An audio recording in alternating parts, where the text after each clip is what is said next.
A special thank you to each of our subscribers who make this channel possible. Here's today's story. In a shocking revelation, the Canadian government has confirmed that China executed an unspecified number of Canadians earlier this year, raising serious concerns about the treatment of foreign nationals in the Chinese legal system. The announcement, made by Canada's Global Affairs Office on Wednesday, highlights the ongoing tensions between Canada and China, particularly in relation to drug-related offenses. While the exact number of Canadians executed remains undisclosed, Foreign Affairs Minister Melanie Joly stated that 4 Canadians were confirmed to have been executed in recent months. Such actions are relatively rare for Westerners, making this situation particularly alarming. The Chinese embassy in Ottawa has acknowledged these executions, attributing them to drug crimes. However, they have refrained from providing specific details, including the identities of those executed. This has left many questions unanswered, as the families of the victims are left in the dark about the circumstances surrounding these tragic events. The Chinese embassy also reiterated its stance on dual citizenship, emphasizing that China does not recognize such status. This complicates matters further, as many Canadians may hold dual citizenship with other nations, raising concerns about their legal protections in China. In response to these developments, Canada has been vocal in its opposition to the death penalty, calling for clemency for those facing execution. Global Affairs spokeswoman Charlotte McLeod emphasized that Canada has consistently advocated for clemency at the highest levels of government. The Canadian government remains committed to providing consular assistance to the families affected and has urged the media to respect their privacy during this difficult time.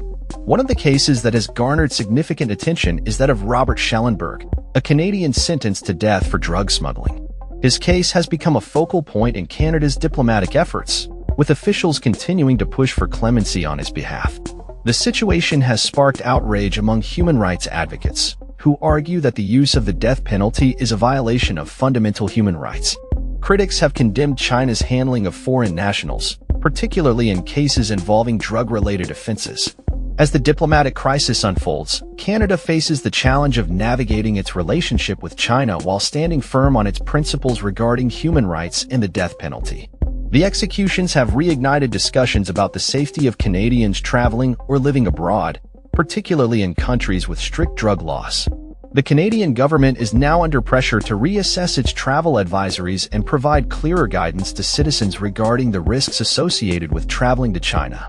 As this story develops, it remains to be seen how Canada will respond to these grave violations of its citizens' rights and what measures will be taken to ensure the safety and protection of Canadians abroad. The international community is also watching closely, as the implications of these executions extend beyond Canada and China, raising questions about the treatment of foreign nationals in countries with strict legal systems. The call for justice and accountability continues, as families of the victims seek answers and support from their government. The situation serves as a stark reminder of the complexities of international relations and the importance of standing up for human rights on a global scale. As Canada navigates this difficult terrain, the hope remains that diplomatic efforts will lead to a resolution that respects the rights and dignity of all individuals, regardless of nationality. That's all for this story. We upload videos every day covering many different subjects, so hit that subscribe button to stay informed. Thanks for watching.